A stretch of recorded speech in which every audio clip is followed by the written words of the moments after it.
चौथी गोली में तेनू इसलिए ही मारांगा। ओए ओए बेहदातिया, ओए बेहदातिया, ओए तेनू मैं 20 बारी मना कीता कि पुत्र पंजाबी फिल्मां ना देखया कर। ओए जब भी पंजाबी फिल्म देख के आता है।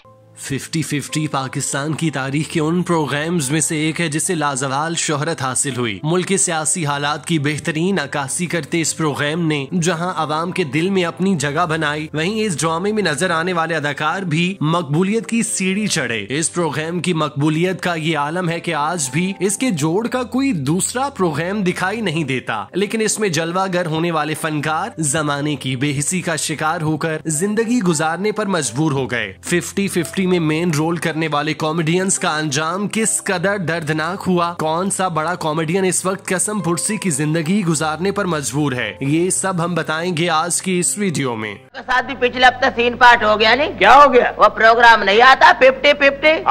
अरे वो 8 बजे वो प्रोग्राम 50-50 आ रहा था, हमने वो प्रोग्राम देखा।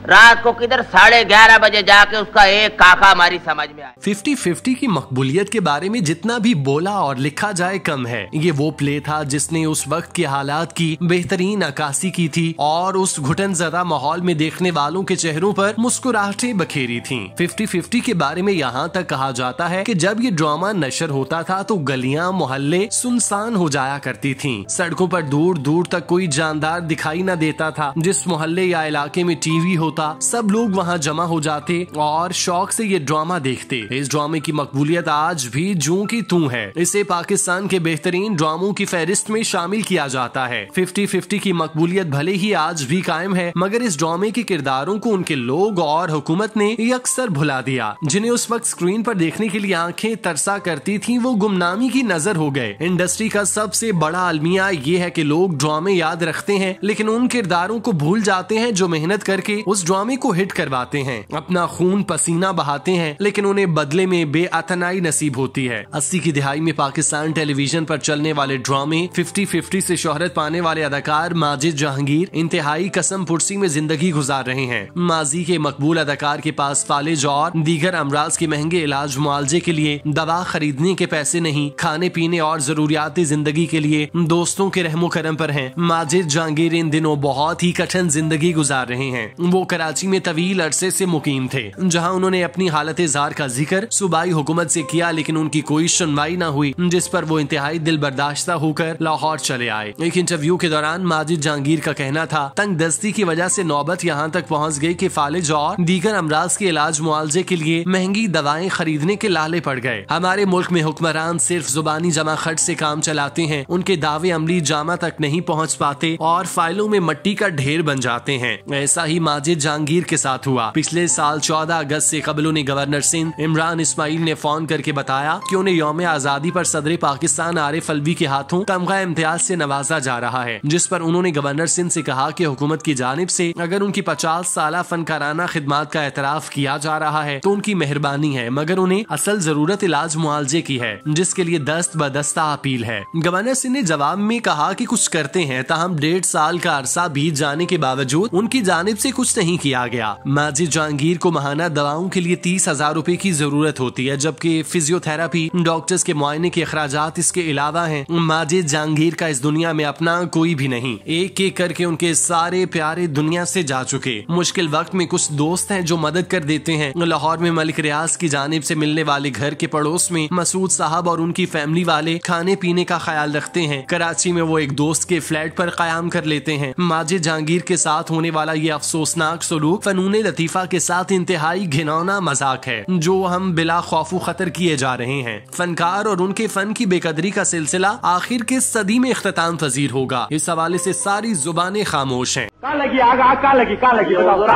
जनाब उधर आग वगैरह वगैरह कहीं नहीं लगी। उधर बात दरअसल ये कि पिछले 15 दिन से हमारे इलाके में पानी नहीं आ रहा जनाब, और पूरी कराची में सिर्फ आप ही के यहाँ पानी आ रहा है। उधर यहाँ से बिस्मिल्लाह करके शुरू हो जाइए। 50-50 शोएब मंसूर जैसे बासलाहियत डायरेक्टर का शाहकार था, जिसमें इस्माइल तारा, माजिद जहांगीर और दीगर अदाकारों के खाकों ने उस दौर में तहलका मचा कर रख दिया था, बल्कि वो आज भी ताजा लगते हैं, जिसकी वजह उन मुआशरती बुराइयों का ताहाल मौजूद होना है। ये उस दौर का ड्रामा है जब मुल्क पर फौजी सदर ज़ियाउल हक की हुकूमत थी और पीटीवी पर काफी पाबंदियां थी। 50-50 के खाकों में शगुफों के दौरान ऐसे मामलात को दिखाया जाता था जिसका तसव्वुर करना भी मुश्किल लगता था। मिसाल के तौर पर 50-50 का मशहूर ट्रैफिक सार्जेंट इस्माइल तारा, जो मुआशरे में मौजूद करप्शन की मुंह बोलती तस्वीर थी। इस्माइल तारा ने इस प्ले में बहुत से किरदार अदा किए थे और इन सब को आवाम की जानिब से बेहद सराहा गया। इस बात में कोई शक नहीं कि 50-50 इस्माइल तारा के करियर का ब्रेक थ्रू साबित हुआ, क्योंकि इस ड्रामे के बाद उन पर एक के बाद एक प्रोजेक्ट की बारिश हुई। वो यकदम गुमनामी की शोहरत से बुलंदियों को छूने लगे। वो बेमिसाल उरूज देखा जो कम कॉमेडियंस को नसीब हुआ। कहा जाता है कि दुनिया गोल है, यहाँ इंसान जहाँ से चलना शुरू करता है वहीं पर पहुँच जाता है। इस्माइल तारा के साथ भी किस्मत ने यही खेल खेला। एक गरीब और गुमनाम घराने से ताल्लुक रखने वाले इस्माइल तारा ने इंडस्ट्री में खूब नाम बनाया, दौलत शोहरत कमाई, ड्रामों और फिल्मों में काम किया, सबकी तवज्जो का बायस बने, अपनी बीवी बच्चों को अच्छी जिंदगी फराहम की। लेकिन सब कुछ करने के बाद एक वक्त ऐसा आया कि वो दोबारा से गुमनामी की तरफ चल पड़े। इस्माइल तारा अचानक स्क्रीन से गायब हो गए। वो इंटरव्यूज की जीनत तो बनते, लेकिन प्रोजेक्ट्स में कास्ट नहीं हो रहे थे, जिसकी वजह मुबैना तौर पर उनकी तबीयत थी, जिसके बायस उन्होंने ब्रेक लिया था। लेकिन इस बारे में किसी को नहीं मालूम कि वो अपने वक्त का बेहतरीन कॉमेडियन कब बीमार हुआ और कब बिस्तर से लगा। किसी को कानो कान खबर नहीं हुई। वफात से 3 दिन कबल तबीयत बिगड़ने पर इस्माइल तारा को अस्पताल लाया गया, जहां वो जेरे इलाज रहे। ये खबर किसी भी तरह से सोशल और मेन स्ट्रीम मीडिया तक नहीं पहुंची। किसी को भी अंदाजा नहीं था कि उनका पसंदीदा अदाकार वेंटिलेटर पर अपनी आखिरी सांसें गिन रहा था। जब उनका इंतकाल हुआ तो सब ने उस पर हैरत का इजहार किया कि आखिर ऐसे कैसे वो दुनिया से चले गए। स्क्रीन पर कह के बखेरने वाले इस्माइल तारा कब बीमार हुए, कब उन्हें अस्पताल लाया गया, इस हवाले से किसी को कुछ नहीं पता। ऐसा क्यों हुआ ये तो कोई नहीं जानता। ताहम कुदरत का कानून यहाँ लागू हुआ और इस्माइल तारा एक बार फिर शोहरत की बुलंदियों का सफर करने के बाद दोबारा उसी मकाम पर आ गए जहाँ से उन्होंने शुरू किया। उनका इंतकाल गुमनामी की हालत में हुआ। किसी को उनके बारे में इल्म नहीं था। सदारती अवार्ड याफ्ता फनकार के साथ अगर इस मुल्क में ये सलूक हो सकता है तो फिर बाकी मानदा अदाकार, कॉमेडियन, गुलकार और बाकी लोग किसी गिनती में शुमार नहीं होते। यहाँ आम से खास और खास से गुमनाम होने में जरा देर नहीं लगती। और जिसे इस बात का यकीन ना हो वो इस्माइल तारा की मिसाल पर गौर कर ले, हकीकत उस पर आया हो जाएगी।